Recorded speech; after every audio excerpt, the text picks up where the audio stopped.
Welcome, everybody. I know we have a number of people still filling in the Zoom site, and I am so grateful to have you all join us. My name is Samantha Paredes-Scribner, and I'm an associate professor in education leadership and policy studies at IUPUI in the Urban Education Leadership and Policy Program. I'm also the coordinator of the program. And on behalf of the faculty of the Urban Ed Leadership and Policy Program and the IUPUI School of Education, I wanted to welcome everybody to our interactive online event, Teaching, Learning, and Leading Through the Pandemic. Where do we go from here? It's been a long year for all of us, and educators at all levels have met the unique challenges of the COVID-19 pandemic with creativity and courage. Of course, along with school and business shutdowns, quarantines, and unspeakable losses across families and communities, we have only this past week to remind us that amid these unprecedented conditions, we continue to have to deal with violence, racism, and injustice in the larger communities in which we live and work, and particularly the communities of color. Today, we wanted to bring together some educational leaders from various levels in the K-12 system and in higher ed in Central Indiana to engage us all in a conversation about what we've learned over this past year and how we might move forward intentionally and equitably. In line with our program and school mission, we know that any effort towards educational equity, justice, and excellence must include community engagement so that those most affected can help shape coordinated responses to persistent social and educational problems. So we've structured this conversation so that we can engage each other about the challenges at hand and the opportunities moving forward. The format for this event is as follows. We've organized the conversation around 4 general areas: instructional engagement, exceptional learners in special education, policy and advocacy, and mental health and wellness. Our panelists will focus their opening comments on one of these 4 areas. Then we'll break up into 4 randomly assigned groups, and the panelists, along with a School of Education faculty member, will facilitate a small group conversation on the topic. Finally, we'll come back together, share some takeaways from each group, and see whether together we can craft a call to action for various stakeholders, including ourselves, as we look forward.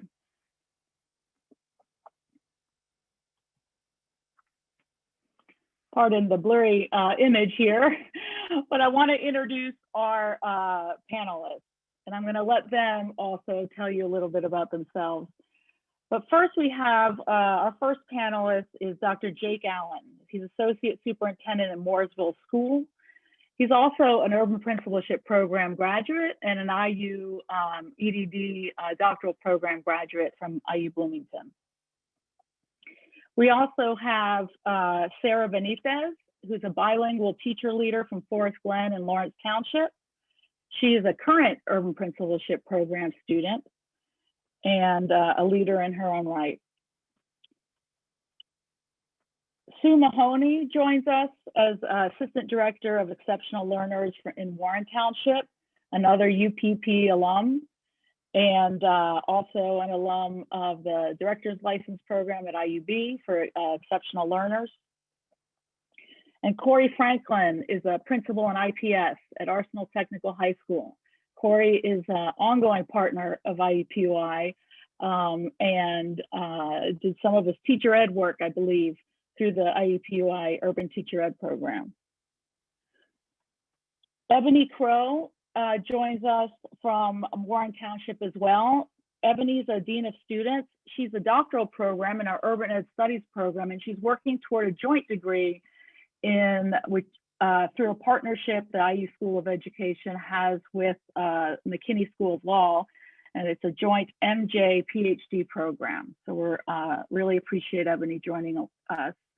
And then finally, and I don't know if she's gotten in the site yet, but I'm here.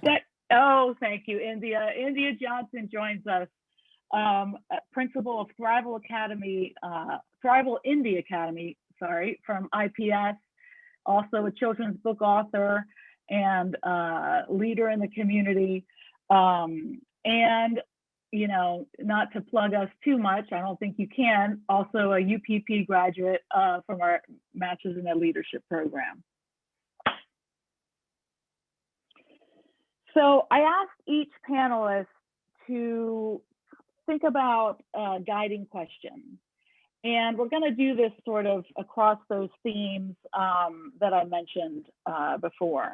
And I asked them to just think about, what have you learned, observed, or experienced as an educator and leader over the last year that informs your work moving forward as it pertains to the particular area that I've asked them to focus on.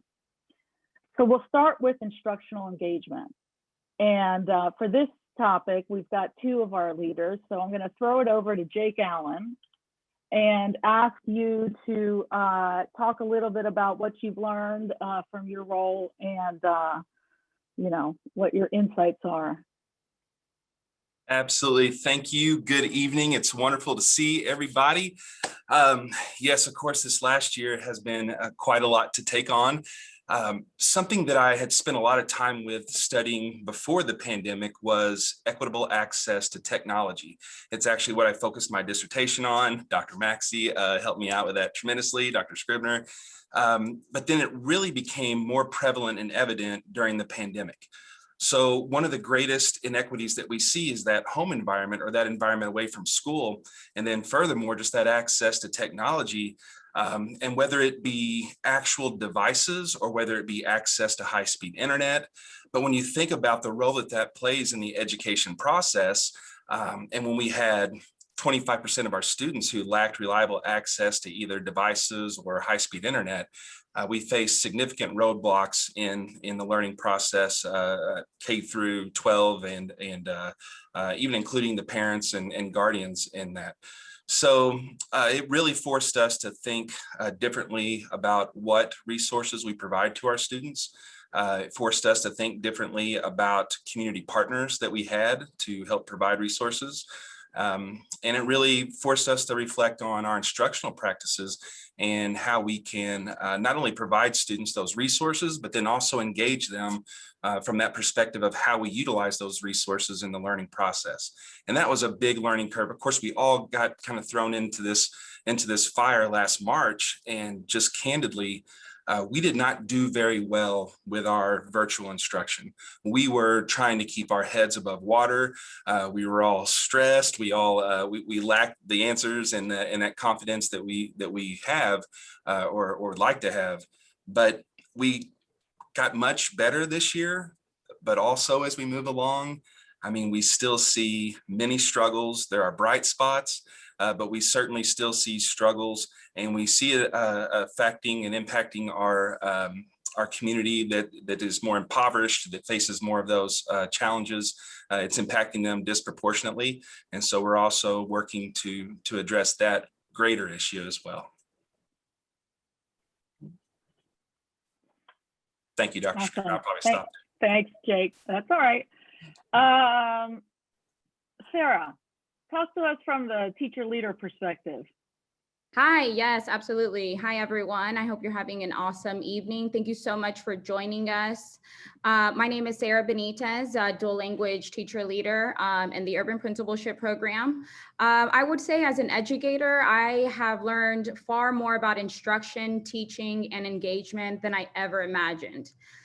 With so many obstacles and hurdles, my experiences as an educator has really allowed me to grasp the perspective of the students as well. As a teacher, my response to the pandemic has informed the way I view the concept of teaching the whole child, far more than I could have ever been informed in the regular classroom setting. I believe that this new information and experiences and the things I have learned has really altered the way I like the work that I have done. And I don't see myself going back for a number of reasons, actually. I realized that some of my strengths actually became some of the things that were hindering my ability to provide the best instruction for my students. And what I mean by that is to have great classroom management and, to keep the students aligned with what the expectations are. Sometimes structure and consistency are key. And throughout this pandemic, I've had to learn to be far more flexible than I, ever imagined. And with the schedule changes, with going 100% virtual, coming back, doing a hybrid approach. And so really being even more so flexible. Moving forward, I will consider the whole child in this new informed way, which is to be more compassionate for the parts of their life that I was never able to observe from the classroom.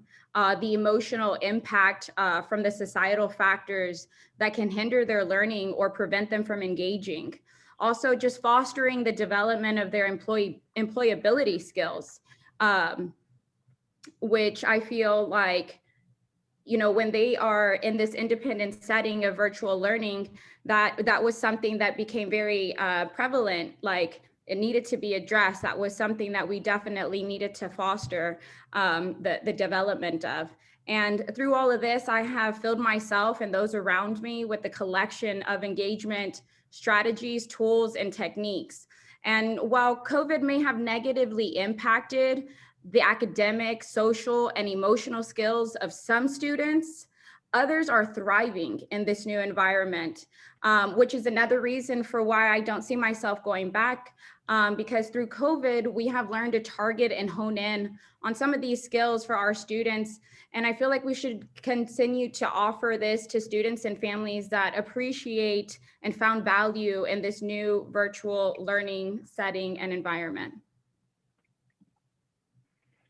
Thank you, Sarah. It's a lot to think about, and I really appreciate your insights. Sue, I'm going to ask you and Corey both to talk about sort of thoughts as they relate to exceptional learners and in particular special education. Can you tell us a little bit about sort of what insights you've gained over the last year, or perhaps what challenges that you're meeting? Sure. Hi, thank you everyone for being here. I'm really happy to be here. I'm Sue Mahoney. I work in Warren Township. I'm an assistant director of exceptional learners.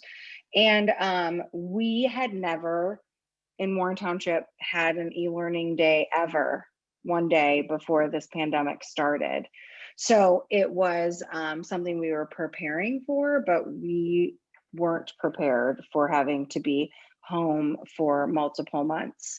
And in the world of special education, everything is driven by timelines and rules and compliance.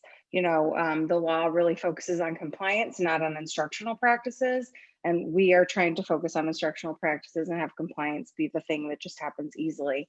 So we went into the pandemic with many students who were in the evaluation process, had students who received services that we couldn't provide that were when they were home. So we were struck with a lot of challenges, particularly because the Department of Education, the feds, said that they were giving us no grace on many of the things that we thought we would get some grace on. So we were stuck in this position to really have to think outside of the box. And thinking outside of the box for us was totally different instructional practices. How do you give speech therapy to a kid over Zoom who has an articulation problem and you can't hear them because 3 other siblings are also doing Zoom at the same time? We really had to think about some of those things. And thankfully, our district and many of the districts in Marion County really locked arms together and really thought through a lot of their processes and made sure that we were doing similar things. So if one of us was wrong, we were all going to be wrong, kind of thing, and got a lot of support from the Indiana Department of Ed to make sure that we were doing things okay. But how do you teach students who are already labeled in an equitable way in a totally inequitable system? That was kind of what we were dealing with. And so students, as was mentioned before, who don't have access to high-speed internet, whose devices, we're thankfully a one-to-one district, but what happens when the device doesn't work and no one is there to fix it? And so we had to work through a lot of these things. But as mentioned again earlier, our students have really thrived in this environment and done a really excellent job. And on top of that, our teachers did too. We have more parent involvement and parent communication than we've ever had before, because all of our conferences are done over Zoom calls. So parents can do it from their car on a lunch break, or they can do it in the morning before everyone's up in the house. So that has been really helpful. And our students are using technology in ways that we've never imagined before either, whether in person or at home. So it has really pushed adults outside of their comfort zones. Kids rolled with the punches and did an excellent job, but the adults, we all struggled a little bit to kind of figure out how to do this. And so a year into it, it's not been an ideal year, but I can't imagine going back to where we were 1 year ago. So it's definitely made us really be forward thinking, more so than we had ever been before. Thank you, Sue. Corey, what have you learned? Good evening, everyone. I'm Corey Franklin, proud principal at Arsenal Technical High School. And so a lot of the things that I'd like to share or sort of, add to help advance the conversation is what my colleague, Mrs. Mahoney, has already shared. But we have learned quite a bit.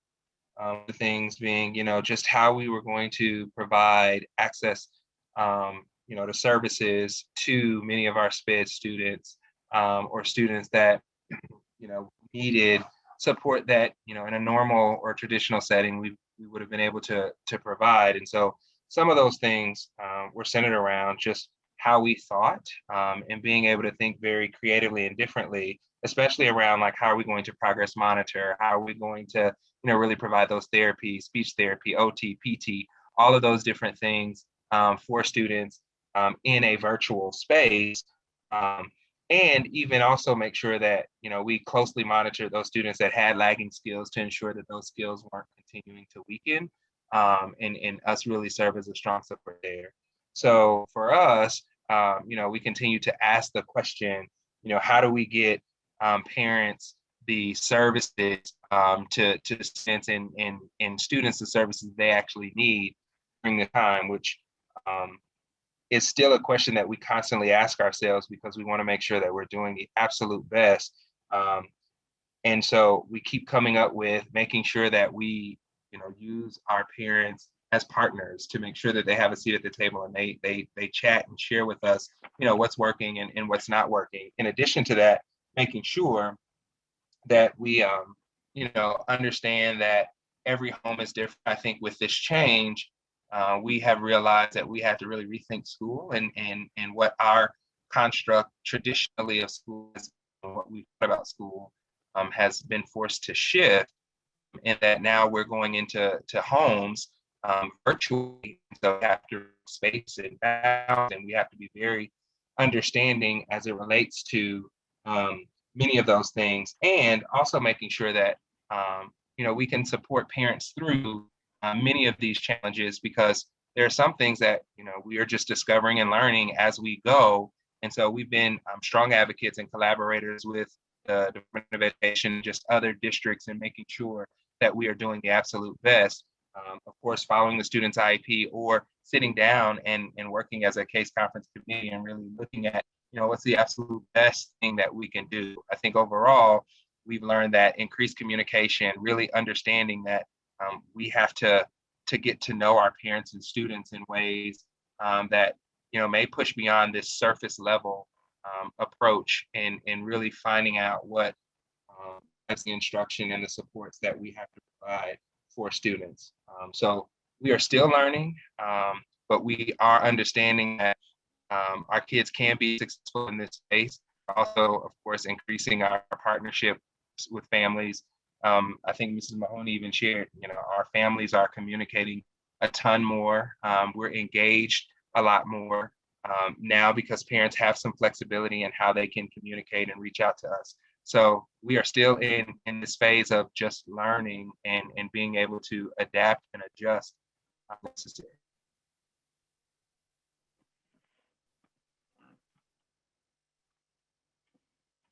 All right.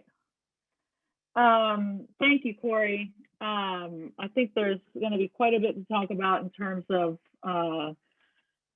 supporting students and families, but particularly the students with special needs. I want to turn it over to thinking about policy and advocacy.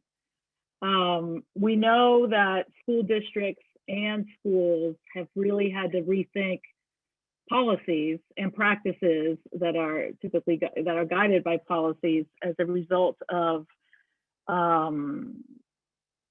the current conditions and shutting school and opening school. So I'm going to turn it over to you, Ebony, to sort of help us think about what some of the things that you've observed and experienced over the past year. Well, I do have to mention first that I am also a proud UPP alum. Oh, Ebony, I'm so sorry. That's okay. I don't know if I didn't get a chance to share that with you earlier, but I could not mention that. Oh, I appreciate you. So yes. So oh my God, I wrote so many notes. So I want to make sure I focus on, a good stream of, thoughts here. But first and foremost, from a leadership position in the district, the way Warren works is when we think about deans, we think about, of course, our traditional disciplinarian, the deans that we had in our schools. We remember that dean, we know their name, we probably still talk about them.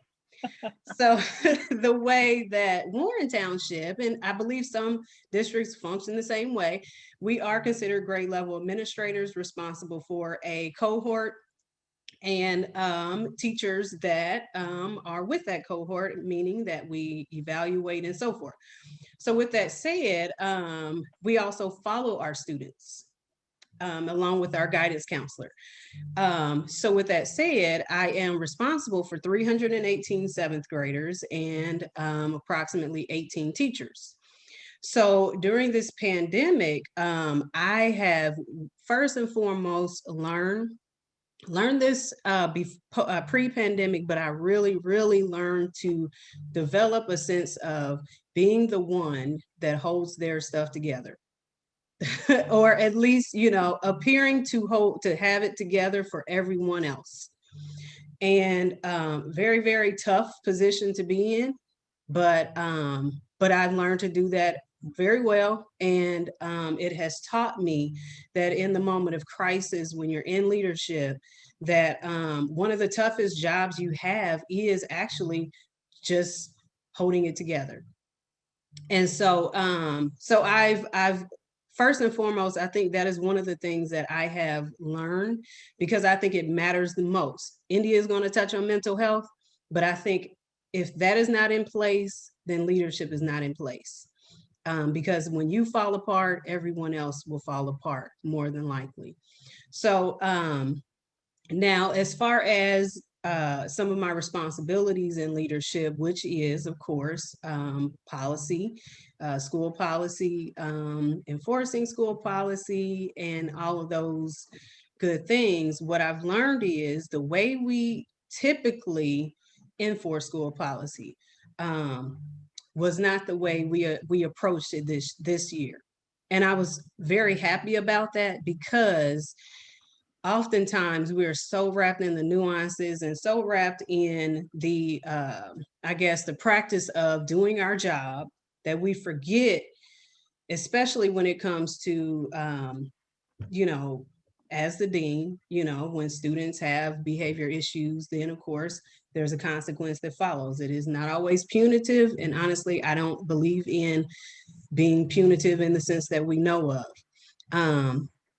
So typically that is the day. And when we have 318 students in the building at one time, you know, we are focused a lot on, okay, this happened, where's the referral, or this happened, or this teacher needs me to pull this student out and have a conversation, and we're just going and going and going. And then sometimes we don't have the opportunity to really find the luxury in just stopping, having conversations, and getting to know the backstory of our students. I mean, from the very detail of, what time did you wake up to catch that McKinney-Vento bus this morning? Oh, you woke up at 5:30 a.m. to catch a 6:30 bus to get to school by 8:30. So you were on the bus for 2 hours. Oh, that's why you're sleeping in class. So because the pandemic changed the way we do school, as in all 318 students aren't in the building at once. We have some students virtual. We have some students that are coming on a Black Day, some students coming on a Gold Day. So now we have the opportunity to develop the backstory, and we have the time to really sit down and talk and understand completely. It's always been my goal as their dean and as their grade level administrator, but now I can really see the bigger picture. We were able to do that. We were able to visit homes. So when students typically aren't coming to school, you know, a lot of times that process is rushed in regards to how do we address it. This time we're actually able to leave school, which typically when 318 are in the building, I don't think I ever got a chance to leave the building one time, even for lunch. But I got to go to multiple homes to check on students that weren't coming to school, not just in the building, but weren't showing up virtually. So that afforded me the opportunity to touch base with students and families on a whole nother level. And then also looking at the way we even do things like uniform. That's a big one. School uniform policies. You don't care about a lot of those things in a crisis. That's not important.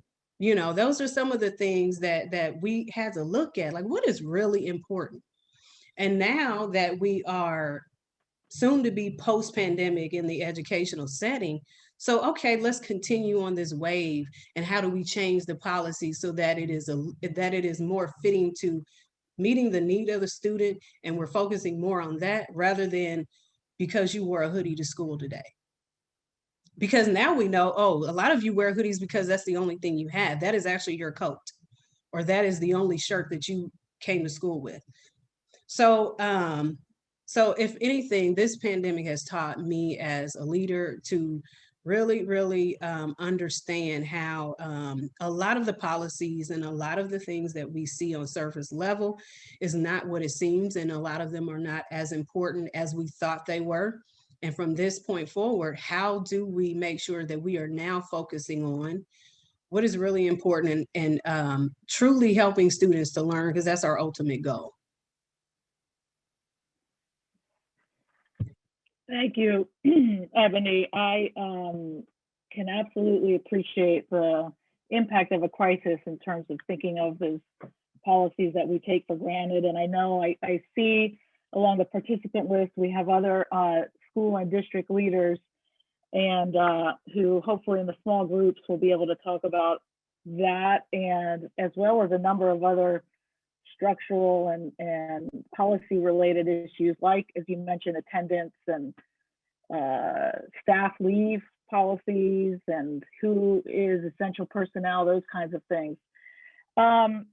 But you also, I know, sort of gave a nod to something that we all, I think, have been pretty aware of over the past year, and that is mental health and wellness. As this whole you know, the pandemic has absolutely restructured all of our lives in different ways. And so I want to ask India Johnson to speak to us a little bit about those insights that you've gained over the last year. in terms of your role as a school leader and otherwise? After a year, you would think I would have this under control with not speaking while muted. But I have to say, Dr. Kazambe, I'm in Kazembe, yes. Kazembe in the fellowship, and I had to peel myself away from him speaking. It was so powerful. So I bring his energy into this space. I will say, one, I have to like acknowledge that how the symbiosis here and the fact that the districts that are represented now, I can't speak on behalf of one of them, but I started my education as a kid in kindergarten and first grade in Lawrence Township. And then I was a Warren Township student, K through 12. My first teaching job was in Warren Township, and so was my last. And then my first leadership job was in IPS. So I'm really grateful to be in this space with just like everyone who represents my journey thus far. Self-actualization has always been very important to me. One of the things that I learned through this pandemic is that most of what we do in my school, I'm really grateful for the fact that I'm able to lead the school the way that I desire to lead it because it's mine. And Dr. Scribner and Dr. Maxey know I struggled to stay in a school because, and I realize now it's just because none of them made sense to me. And it felt like abuse on me, and it felt like abuse on the students who were being served. And it's just not something I ever desired to participate in. So I taught in lots of schools in not a lot of time. And it's something I used to have shame about. And now I'm actually grateful for it, that I just knew that it didn't work. So wellness has always been part of our model because I can acknowledge the impact of generational and ancestral trauma on all people, particularly our Black student population in our Black community, that the trauma that we have inherited and the impact that it has on how we view ourselves and how others view us. So wellness was always embedded in our school model. People like to focus on the fact that students go abroad. And like, that's the thing, like, oh, the kids go out of the country, it's the Thailand school. But for me, it's about helping students get back to who they are, and showing them, just exposing them to all of the possibilities that are within them. Not, as an Indianapolis kid, I'll never say get out of this place. It's look what's happening outside of here and what can we do to apply that to better serve this community that we love so much. And with the pandemic, then it just turned into some more trauma. So the collective grief that was happening, where of course we're grieving the loss of life, but then we're losing the loss of community. And in my community, particularly, I'm a Far East Sider. I'm a Black girl. I am a church. I grew up as a church kid. Community was always very important to me and to my community. For all of these reasons, we fellowship. So that loss of fellowship, the loss of resources, the loss of hope were just all things that our students were grieving. The loss of being able to see your little boyfriend, girlfriend every day, just things like that, where it is actual grief that they're experiencing. And it was very important that we turned to them and heard from them. What does this feel like for you? I always say pain is inevitable, but suffering is a choice. I did not make that up, but it's something that we have to make sure we're not going to choose to suffer. Right now, we're going to know that there's pain, and I need them to have the tools to experience that pain and come across traumatic situations, but know how to manage those while also unpacking the trauma that they have inherited or that we have inherited. I do believe there was just such a missed opportunity to finally listen to the children, because Maslow's hierarchy of needs stays around me at all times, but I realize it's something that's colonized, and we start out actualized, and then hopefully we get back to it. But we have to work through all of the trauma and pain, and then school lots of times add to it. So when you look at even policies at my school, there are things I say, like, after this pandemic, there really isn't much that I'm changing. I'm grateful for that, because mental wellness and mental health has always been at the forefront, because I know the community that I'm serving. I'm of that community and working through my own trauma. We lost an opportunity, I think, as a system to finally listen to the children, because they know far more than we do, because we have just been corrupted by so much. I try to tell people this, like, we've been corrupted by all this around us. We need to listen to the kids. And I don't feel that's been happening so much. And I just really want to continue to encourage my fellow educators to do that. But one thing that has been brought to the forefront, I always cared about my employees, because I remember working at one school, waking up, learning that a building on the Far East Side caught on fire. And don't you know, I was hoping it was my job that caught on fire. And I never want my staff to feel that way about their job. So it's always been a priority, but I realized it has to be almost the priority, the mental health and wellness of my teachers, because they are the ones driving the learning for our students. I need them to feel like they are supported, they are loved, they're joyful in their job. We experienced so much loss as a team. So many family members were lost. And there are a lot of things that I did that people might question. When we went back fully remote, when the other schools were back to hybrid, it was, at this point, my teachers are probably bringing in 60% of themselves because they are grieving and experiencing a pandemic. What I'm not going to do is split that 60% between virtual learning and in person. If we have more kids coming virtually, we're going to go virtually so that we can maintain your sanity and you can give them all that you have to give. And just more investing more into the mental health and wellness is just number one for me. If we are not well, we are not learning. So that means investing our time and our resources in the wellness of every single person in that building. Like I'm a total hippie, so I'm big on energy and things like that. And it's heavy and you can feel it. So we can't have that in our space. So you might catch me saging my building. That's okay. It is because it is that important that the energy is clear in that space so that we are all learning. And I'll leave it there. Amen, India. Thank you. Thank you. Well, I appreciate all of our panelists' thoughts. And I know that India just mentioned sort of, the different structures, whether it's hybrid or in person or all virtual. And I know different districts and buildings are at different stages of opening up, reopening. Some have been open the whole time. So I want you to think about, as we move into our breakout, think about those things and think about the comments. Now, as we go into the great breakouts, each of our panelists will co-facilitate the conversation with an IUPUI School of Ed faculty member. Allow me to introduce my colleagues. Dr. Hardy Murphy is a clinical associate professor in the IUPUI Urban Leadership and Policy Studies program.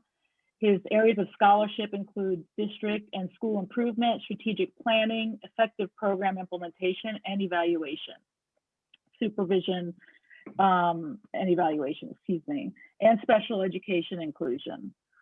He's worked with a number of Indiana school districts in the development and implementation of teacher evaluation plans.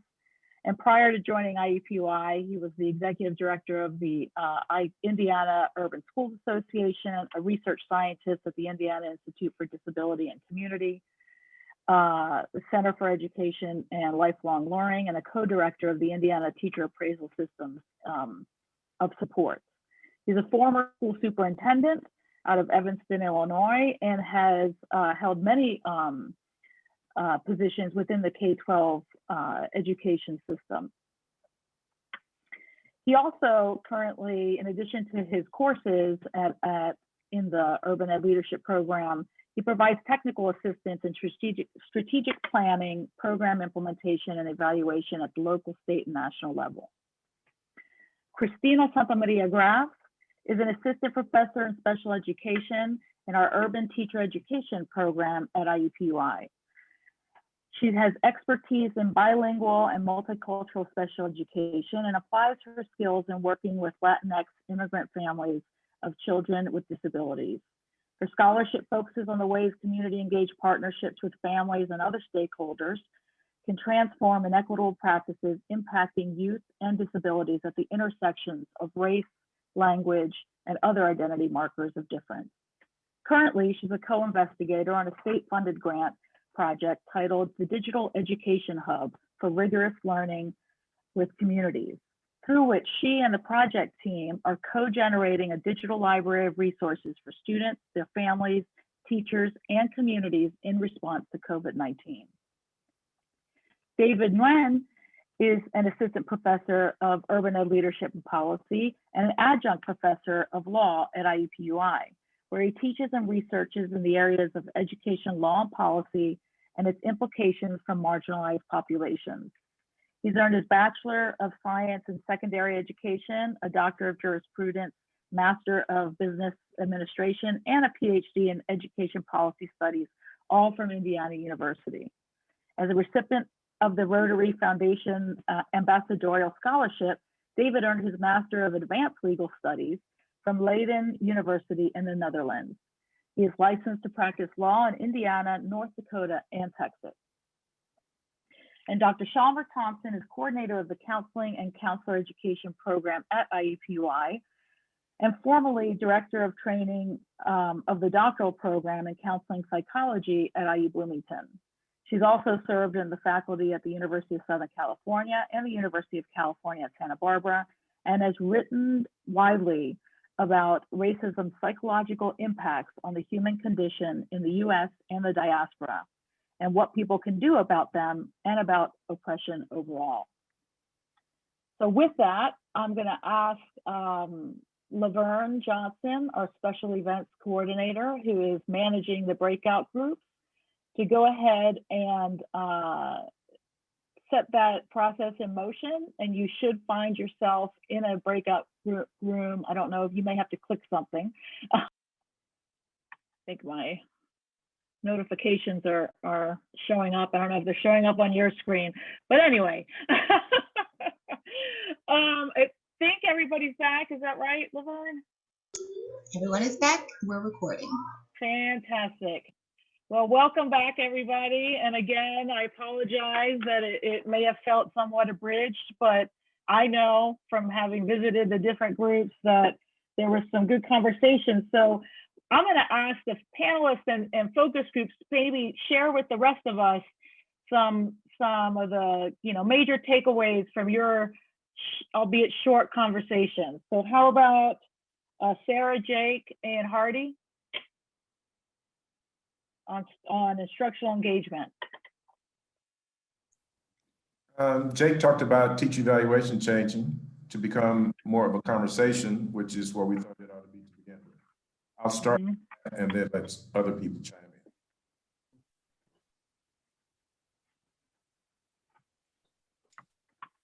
Our group also talked a lot about humanizing the teacher, which has allowed the students to view them in a different light and really, develop that stronger relationship with the students and vice versa.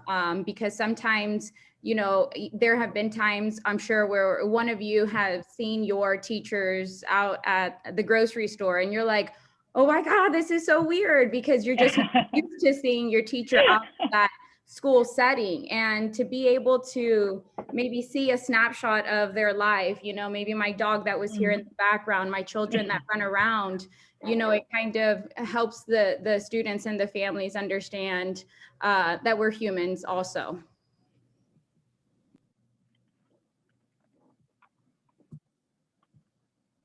Powerful.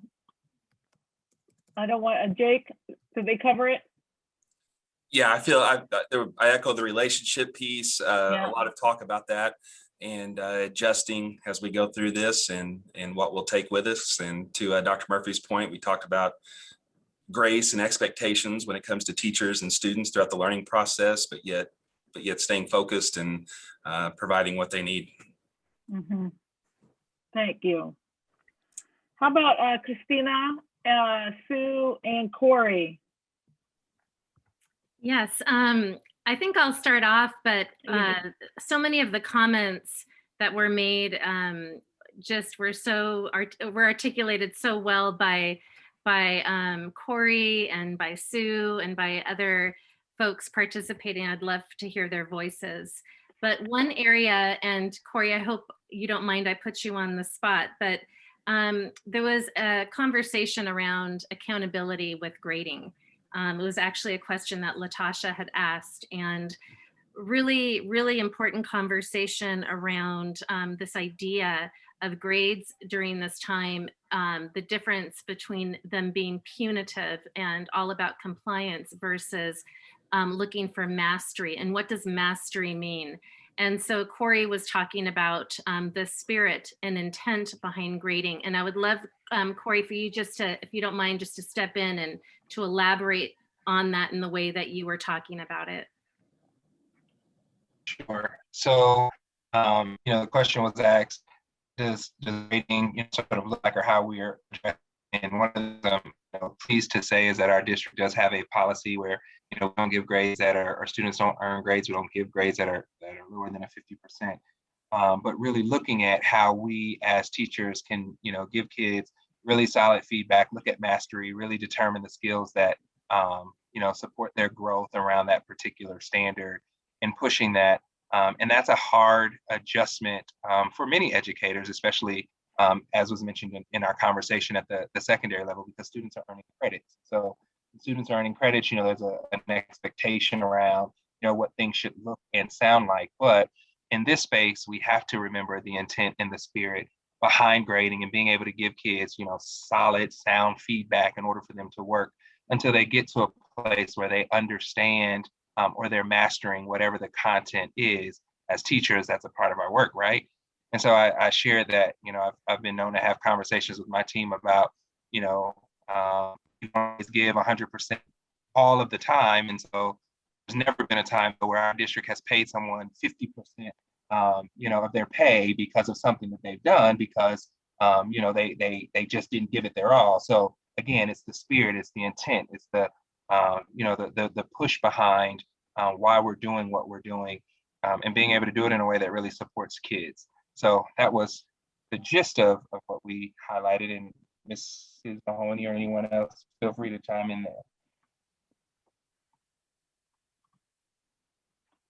Sue, did you want to add anything? Oh, that was perfect. We had really good conversation in our breakout session. It was great. Thank you. Thank you. Awesome. How about David, Dr. Nguyen, and Ebony? What did you guys talk about in the policy group? I was looking at, oh, all right. I was looking at you, Dr. Nguyen, to see if you were going to unmute, but it looks like I got this. So we were kind of doing this double Dutch thing. So the thing, we had some really good conversations in regards to how our policies, or things that policies, law that are in place to enforce citizenship versus those policies that protect, and how in the time of crisis, sometimes those policies that we actually once used to enforce are neutralized by the policies that protect. So we went back to the uniform school dress code conversation, and how Natalie said, the question came up about jeans, and we're still talking about jeans during a pandemic. Rather than what is really important, and does this have anything to do with our students and learning? And then Brian brought up a situation where, you have a student who has to log out of Zoom or turn her camera off, and then find out, well, she has to turn the camera off to tend to a child. And in normal circumstances, you turn your camera off, or you're not participating or not attending, because technically that is attending class. What does that look like? So we also talked about fair use, really good, deep conversation about fair use, and how at one, during a typical school setting, we're thinking about, can I make copies of this? Can I use this app? Can you share this app with me, without violating copyright infringement and fair use? And in this time of crisis, sometimes those are not even important. And, you know, we have to do what we have to do when you have limited resources and limited access. So I want to make sure, Chad, that I really expounded on that, and that I put your word paraphrase perfectly. So feel free to chime in on that. I'm good. The law looks at things differently in times of crisis, especially around, there's some built-in grace into that system. Absolutely. Absolutely. Dr. Nguyen or Brian or Mary or Natalie or Dr. Maxey, did I cover everything? I think you got it. The grade thing came up in ours as well, which I think is interesting. That definitely is a universal piece of all this. Yes.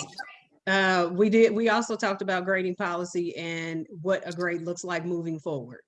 And the question was, what is an A? What does that look like? What does that really look like? Thank you, Ebony. I think I'll just add one more. I think it's, you know, when we think about law and policies, we always think about compliance and sort of moving away from having to comply, but then using using our understandings and navigations around policies to really empower ourselves and our colleagues and our students. Awesome. Thank you. Thank you, Law and Policy Group and Ebony and David for those. Definitely a lot of food for thought as we move on. And now Dr. Thompson, Sharma, and India, can you talk to us a little bit about what your group discussed? I'll start, but I definitely want India to kind of jump in there as well. We continued some of the conversation that was begun by India in talking about ancestral wounds as well as ancestral healing and intergenerational. That's right. And Dr. Murtada was also very much one to bring up and reinforce the issues of the ancestry. And so we know the issues of trauma, the idea of how do we show or how do we express love, to students. Students are making observations and observing. I believe it was Penelope Hash who talked about this idea that when she allows her students into her room, her Zoom room, she shows her home, and the students have observed that maybe not all the teachers do that, and the underlying message is that maybe there feels like in this time of really needing to decrease the distance and all of that, or a lack of caring, that this might be an indication of that. So we just talked about the ideas of how we see, express, or see ways to express this idea of love and care to our students. And so I'm going to stop right there because I'm probably going a lot of different ways because there were a lot of things that were addressed in our mental health group. Yes, I want to give my time to Gary because I took his remarks. You took his remarks? Okay. I don't need much time, I don't think, but I think that, when we talked about different ways of expressing love, one of the things that came to my mind is that love always believes or hopes. And so, how do we show our students that we believe in them, that they are here for a purpose? And one of the things that's been crossing my mind lately too, I didn't say it in the group, is if students have purpose, well, people, if you have a purpose, then you're going to do things on purpose. And so a lot of our kids are just existing, and they've been given a schedule, they've been given the tools, whether it's a computer, Chromebook, whatever it is, and they're just doing what they're told to do. And we need to move beyond that, I think, by showing belief in them that they are much bigger, their purpose is much bigger than just a Chromebook and going to class every day and signing in that I'm here, that type of thing. Their purpose is much, much bigger than that. And so I guess, yeah, I'm probably going down a rabbit trail a little bit, but, just the idea that we need to believe in our students, that they're here for a purpose. And that involves listening to them. That was brought up in the group, so you can't do anything around purpose or belief if you're not listening to them. And so that was also brought up. So anybody else want to chime in from the group? Thanks, India. No problem. One of the things that was so very important that came out at the very end, and we wanted to pursue it even further, was to talk about the whole child, the whole child. And as we think about the whole child, they're not just a gender, they're not just a race, they're not just a language, they are a whole being. And so we use the term at the very end of intersectionality. And to understand that with that intersectionality comes strengths, abilities, and also those challenges. And how do we as educators, attending to the gifts and talents that the whole child brings, how do we bring that out? And how do we pay attention to it in ways that we may not have ever done before? Because we might have been focusing on, can they get the academic achievement, but not paying attention to who they are socially, emotionally, gendered, non-gendered, non-binary, all of those things that make that child come to that classroom and stay in that space called education. How do we do that? And that was an important place to end our conversation and cut it off right at the end. We could have gone on and on to talk about it. Dr. Scribner? Yes, sir. One of our participants, Ms. Love, made a comment that I think is relevant to higher education and teacher preparation. She talked about what it meant to get teachers up to speed so that in fact they were able to facilitate the learning of students and not hold them back. I thought that was an interesting comment. I don't know if she's here or not, but it, if she would chime in and say what she said so articulately, that would be helpful, I think. And I'm so glad you used the word love in her name, because that's where we started really peeling back the notion of what does it mean to love? Because some educators will say, I love my students. Well, what does that mean to love your students, especially if you don't pay attention to the whole person in front of you? And so we started talking about that recognition. And thank you again, Gary and India. And, the conversation about love took us in a whole nother direction, because as Shama said, there are ancestral wounds, but it's not just Black folks who have experienced ancestral wounds. White folks have experienced ancestral wounds too. And the traumas that white, Black, Latinx, and all of those areas that we consider in terms of our cultural backgrounds and our socialized identities play themselves out when we think about love and how we persist in that. Thank you, Hardy. Thank you, Kala. Shatina, did you want to speak to what Dr. Murphy was? Oh, okay. No, I'm here. She's here. Oh, you're here? Okay. Yeah. Yeah, so I won't be able to actually repeat exactly what I said. However, I spoke to the fact that, there is a grace that has happened as we transitioned into the space. And so with that, the learning or the instructional deliveries that had previously happened for our students has had to shift. We've had to make a shift in how we deliver that instruction, which has not totally translated some of the things that we were previously doing. And when I say that, I mean the engagement of students. And so prior to this academic shift or this instructional shift that has been caused with the pandemic, we were, instructionally, and again, I'm 6 months into this position, but even in my previous position, we were very big on student engagement and how students were able to participate and requiring them to respond to each other and be able to expound on each other's thoughts cognitively and be cognitively engaged. And so as we've had to have this virtual shift to instruction, our teachers, our instructors have been faced with learning how to transition instructional delivery and really focus on how do I make sure that my online students are getting the same knowledge, or they're getting the same knowledge as my students that are in front of me? And so they're focused on that action versus the engagement action. And so it's happening, but not at the level, the engagement is happening, but not at the level it previously happened. And that's because we as educators, from the instructional leadership lens to the instructional delivery that's happening in the classroom, have had to shift into this space of virtual learning.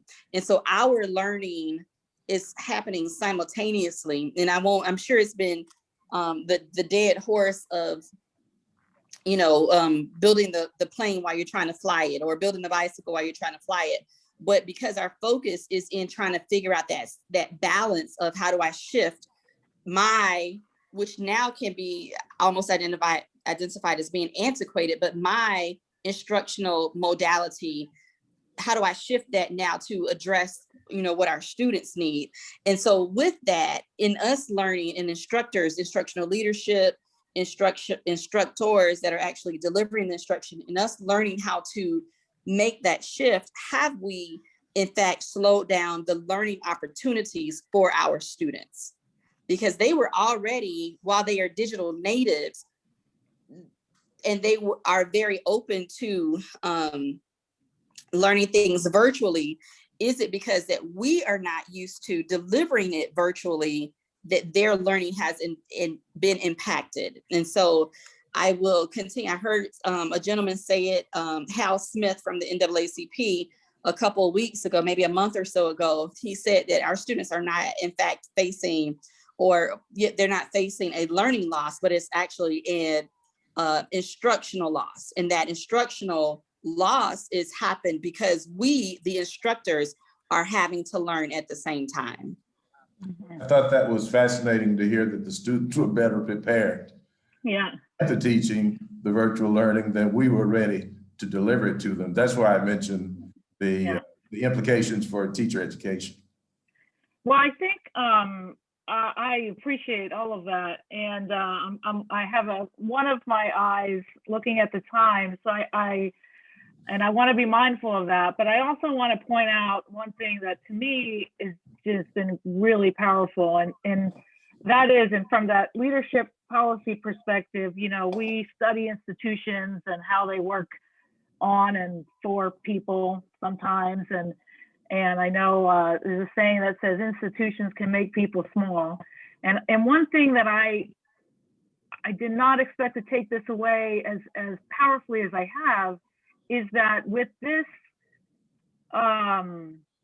with all of the different ways we've had to deal, and those of you in K-12 especially have had to deal with the pandemic, the quarantining, the working from home and teaching from home and teaching in homes virtually, that all of those things that we know and we try as advocates in education and as academics and educators, that we really try to recenter and focus on, that we know matters, seems to have been sort of brought into relief again. That is the relationships, the humanizing of each other and the children and their families, the recentering, sort of the really being self-conscious about certain policies and beginning and having more people ask the questions and act on what really matters in this moment.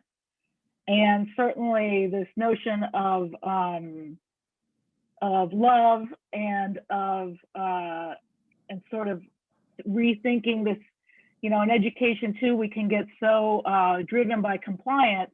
When things are so complex, we just figure, well, what is it that we have to do? But what I heard in all of these spaces and throughout the panelist comments and the conversation is that a lot of those, what we know to be educative in terms of the relational aspects and the what matters and the how do we matter to each other, et cetera, has really come through from those of you. So that is both encouraging and really some powerful food for thought. And I know I promised that we would have a walk away here with a call for action, but luckily we have all of your emails. I want to let you know that this is also recorded, and we'll share that recording with you. Unfortunately, the breakout groups could not be recorded, but the main parts and this report back is recorded, and I do hope that we can revisit some of those issues and ideas and sort of build on this network that we've just established and this community that we've just established. I want to make sure that I thank some people. Ms. Laverne Johnson, who's our special events coordinator, is the reason we are able to see each other in this space, and we were able to get into breakout rooms and come back. I want to thank our panelists again. I'm so grateful for your insights and your generosity in terms of sharing and honestly and thoughtfully your experiences. I absolutely want to thank my colleagues who always inspire me, Shalmer, Christina, Hardy, David. I also want to thank our planning committee and the Ed Leadership Program. Again, Brendan Maxey, Callum Murtada, both of whom are present, Hardy, David, and there I am, I'm thanking myself. And then Javier Barrera, who I think was present early on, but he is also the person who makes all the flyers look really good and make sure that we're out there on social media. So I'm really grateful. I'm so glad that this, it worked out, and I'm so grateful for those of you who participated and, took the time out of your evening to join the conversation. And I would not be the coordinator of a program if I didn't have this last slide, which is highlights of our program, some of our program highlights. And for any of you who have friends that are interested in leadership, we have a number of programs, and the kinds of conversations we had tonight are the kinds of things that you deal with in different coursework, whether it's master's level, doctoral level, licensure, and of course, we have a number of, at the School of Ed, we have an Urban Ed Studies and interdisciplinary doctoral program, and our Ed Leadership program supports that with various minors and partnerships with other schools. So again, I just want to thank you all. I do walk away with hope and ideas and comfort in my fellow educators in the field. So thank you, and I wish you all a good evening.